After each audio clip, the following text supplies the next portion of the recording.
नमस्ते स्टूडेंट्स। आज हम पढ़ेंगे भारत में राष्ट्रवाद का विकास। हम देखेंगे कि भारत में राष्ट्रवाद का विकास किस तरह से हुआ। तो चलिए शुरू करते हैं। तो चलिए स्टूडेंट्स चलते हैं हमारे पहले टॉपिक की ओर, भारत में राष्ट्रवाद का विकास। तो भारत में राष्ट्रवाद के विकास के कुछ मुख्य कारण थे। पहला था 1857 की क्रांति। पहली बार अंग्रेजों के खिलाफ संगठित विरोध हुआ। आधुनिक शिक्षा, नई सोच और राष्ट्रभाव को बढ़ावा मिला। कांग्रेस की स्थापना हुई 1885 में। राजनीतिक एकता की शुरुआत हुई। सामाजिक सुधार आंदोलन, समाज में जागरूकता फैली। और साथ ही साथ प्रेस का भी इसमें बहुत महत्वपूर्ण योगदान रहा, जिससे जनता में भक्ति की भावना फैली। फिर 1905 में बंगाल का विभाजन हुआ, जिससे राष्ट्रवाद को जन आंदोलन का दर्जा मिला। फिर स्वदेशी आंदोलन हुआ, इसमें विदेशी वस्तुओं का विरोध शुरू हुआ। अंग्रेजों के बनाए हुए सभी वस्तुएं को आग में जलाकर भस्म करके उनके खिलाफ प्रदर्शन किया। आखिर में क्रांतिकारी प्रयास हुए, युवाओं ने सशस्त्र संघर्ष अपनाया। तो चलिए चलते हैं हमारे अगले टॉपिक पर, भारत में राष्ट्रवाद के विकास के कारण। पहला मुख्य कारण 1857 की क्रांति। ब्रिटिश द्वारा शोषण, कर, व्यापार और नौकरी में भेदभाव से असंतोष जनता ने राष्ट्रवाद को उजागर किया। आधुनिक शिक्षा, जिसमें राष्ट्र स्वतंत्रता और समानता की समझ बढ़ी। प्रेस और पत्रिका जनमत तैयार हुआ, विचारों का प्रचार हुआ। सामाजिक धार्मिक सुधार हुए, जाति पंथ के भेदभाव को कम किया गया। राष्ट्रवादी नेताओं का प्रभाव, तिलक, बाल गंगाधर तिलक, महात्मा गांधी और जवाहरलाल नेहरू जैसे नेताओं ने नेतृत्व किया। एकीकृत प्रशासन और रेलवे, देश के विभिन्न हिस्सों में संपर्क बढ़ा। विश्व घटनाओं का असर, फ्रांस, अमेरिका जैसे देशों की क्रांतियों ने प्रेरणा दी। तो स्टूडेंट्स, ये तो थे भारत में राष्ट्रवाद के विकास के मुख्य कारण। 1857 की क्रांति, ब्रिटिश शोषण, आधुनिक शिक्षा, प्रेस और पत्रिकाएं, सामाजिक धार्मिक सुधार, राष्ट्रवादी नेताओं का प्रभाव, एकीकृत प्रशासन और रेलवे, विश्व घटनाओं का असर। तो चलिए चलते हैं हमारे अगले टॉपिक पर। तो हमारा अगला टॉपिक है भारतीय राष्ट्रीय कांग्रेस की स्थापना। भारतीय राष्ट्रीय कांग्रेस की स्थापना सन 1885 में मुंबई शहर में हुई थी, जिसे अब मुंबई कहते हैं। इसके संस्थापक थे A.O. ह्यूम, एक पूर्व ब्रिटिशी अधिकारी थे। भारतीय राष्ट्रीय कांग्रेस का प्रथम अधिवेशन मुंबई में हुआ, जिसके अध्यक्ष उमेश चंद्र मुखर्जी थे। इसका उद्देश्य था भारतीय को राजनीतिक मंच प्रदान करना। शुरुआती नीति संयम, प्रार्थना और याचिका पर आधारित थी। इसके सदस्य शुरुआत में शिक्षित मध्यवर्गीय लोग शामिल थे। ब्रिटिशर्स का भी इसको समर्थन मिला था। शुरुआत में ब्रिटिश सरकार ने इसे सहन किया। आंदोलन की नींव, कांग्रेस ने राष्ट्रवादी आंदोलन की शुरुआत की। ये भारतीय राष्ट्रीय कांग्रेस का मुख्य तथ्य थे। तो बढ़ते हैं हमारे अगले टॉपिक की ओर, उदारवादी व अतिवादी दल।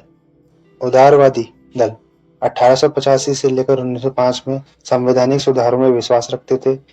इनके प्रमुख उदारवादी नेता थे दादा भाई नेहरूजी, गोपाल कृष्ण गोखले। इनकी नीतियां थी याचिका, भाषण और बहस के जरिए सुधार की मांग करना और सभी को न्याय दिलाना। लेकिन अतिवादी दल के इसके बिल्कुल विपरीत थे। सन 1905 में इनका गठन हुआ। ये कांग्रेस से अलग हो गए थे और जिनको अतिवादी दल कहा गया। इनका सीधा विरोध और आंदोलन में विश्वास रखते थे। इनके प्रमुख आदिवादी नेता थे बाल गंगाधर तिलक, लाला लाजपत राय, बिपिन चंद्र पाल। इनकी नीति थी स्वदेशी, बहिष्कार और आत्मनिर्भरता को बढ़ावा देना। विवाद 1907 में कांग्रेस के सूरत अधिवेशन में दोनों दलों में मतभेद हुआ। महत्व, दोनों ने मिलकर राष्ट्रवादी आंदोलन को मजबूत किया। तो यह थे उदारवादी और अतिवादी दल के कुछ तथ्य। तो बढ़ते हैं हमारे अगले टॉपिक की ओर, जो है लॉर्ड कर्जन की नीतियां। लॉर्ड कर्जन व उसकी नीतियां 1899 से 1905 तक लॉर्ड कर्जन का कार्यकाल रहा, जिसमें वे भारत के वायसराय रहे। बंगाल विभाजन 1905 में लॉर्ड कर्जन ने एक मुख्य भूमिका निभाई, जिसमें हिंदू मुस्लिम की एकता को तोड़ने का प्रयास किया। विश्वविद्यालय अधिनियम 1904, शिक्षा पर सरकारी नियंत्रण बढ़ाया गया। भारतीय प्रेस पर नियंत्रण, प्रेस पर कड़ी निगरानी लगाई गई। रेलवे व प्रशासनिक सुधार, व्यवस्था को मजबूत करने के प्रयास। पुरातत्व विभाग की स्थापना, ऐतिहासिक धरोहरों को संरक्षित किया। राजस्व और भूमि सुधार, किसान वर्ग पर असर पड़ा, असंतोष बढ़ा, जिससे राष्ट्रीय आंदोलन में और तेजी आई। राष्ट्रीय आंदोलन को बढ़ावा, उसकी नीतियों से जनता में विरोध व राष्ट्रवाद बढ़ा, जिससे जनता में क्रोध दिखा। यह थी लॉर्ड कर्जन और उसकी नीतियां। हमारा अगला टॉपिक है बंगाल विभाजन 1905। बंगाल का विभाजन 16 अक्टूबर 1905 को लागू हुआ। लॉर्ड कर्जन द्वारा इस विभाजन को लेकर प्रशासनिक सुविधा का बहाना बनाया गया। वास्तविक उद्देश्य था हिंदू मुस्लिम की एकता को तोड़ना। पूर्वी बंगाल मुस्लिम बहुल क्षेत्र था। जनता का विरोध, पूरे देश में तीव्र विरोध हुआ। स्वदेशी आंदोलन, विदेशी वस्त्रों का बहिष्कार शुरू हुआ। राखी बंधन और सभाएं, एकता दर्शाने के लिए सांकेतिक आयोजन किए गए। रद्द करना, 1911 में बंगाल के विभाजन को वापस ले लिया गया। तो इस प्रकार जैसे कि आपने देखा लॉर्ड कर्जन ने किस प्रकार हिंदू मुस्लिम करके बंगाल का विभाजन करने की कोशिश करी। तो इस प्रकार लॉर्ड कर्जन ने डिवाइड एंड रूल नीति अपनाकर, यानी कि तोड़ो और राज करो नीति अपनाकर भारतीयों के बीच दरार पड़ी। हमारा अगला मुख्य पॉइंट है मुस्लिम लीग की स्थापना। मुस्लिम लीग की स्थापना वर्ष 30 दिसंबर 1906 को ढाका में हुई। स्थापना का स्थान था नवाब सलीमुल्लाह के नेतृत्व में ढाका में हुई। मुस्लिम लीग की स्थापना का उद्देश्य था मुसलमानों के राजनीतिक अधिकारों की रक्षा करना, जिसे ब्रिटिश समर्थन में मिला। अंग्रेजों ने फूट डालो राज करो नीति के तहत समर्थन दिया, जिसमें लॉर्ड कर्जन का महत्वपूर्ण योगदान था। मुस्लिम लीग का पहला अध्यक्ष आगा खान को अध्यक्ष चुना गया। कांग्रेस से अलगाव किया गया। कांग्रेस के बढ़ते प्रभाव से अलग पहचान की कोशिश की। अलग निर्वाचिका की मांग करी। मुसलमानों के लिए अलग चुनाव क्षेत्र की मांग करी गई। महत्व, भारत की राजनीति में सांप्रदायिकता की शुरुआत मानी जाती है, जिसमें लॉर्ड कर्जन का बहुत बड़ा हाथ माना जाता है।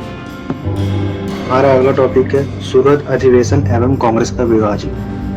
कांग्रेस के विभाजन का स्थान सूरत, गुजरात में कांग्रेस का अधिवेशन हुआ। वर्ष 1907 में यह अधिवेशन आयोजित किया गया। मुख्य विवाद था गर्म दल और नरम दल में विचारों का मतभेद, यानी कि उदारवादी व अतिवादी दलों में विचारों का मतभेद। गर्म दल नेता बाल गंगाधर तिलक, लाला लाजपत राय और विपिन पाल थे। नरम दल यानी कि उदारवादी नेता गोपाल कृष्ण गोखले, फिरोज शाह मेहता आदि। अध्यक्ष पद पर विवाद हुआ। तिलक को अध्यक्ष नहीं बनने देने पर विवाद बढ़ा, जिससे कांग्रेस का विभाजन हुआ। कांग्रेस गर्म दल और नरम दल में विभाजित हो गई। इससे प्रभाव पड़ा। राष्ट्रीय आंदोलन कुछ समय के लिए कमजोर पड़ गया, जिसका अंग्रेजों ने बाद में फायदा भी उठाया। चलिए चलते हैं हमारे अगले टॉपिक की ओर, मॉन्टे मर्ले सुधार 1909। यह सुधार वर्ष 1909 में लागू किया गया, जिसमें मॉर्ले ब्रिटेन के सेक्रेटरी ऑफ स्टेट थे और मिंटो भारत के तत्कालीन वायसराय। इन सुधारों का प्रमुख उद्देश्य था भारतीयों को शासन में भागीदारी देना। काउंसिल का विस्तार, केंद्रीय और प्रांतीय विधान परिषदों का विस्तार हुआ।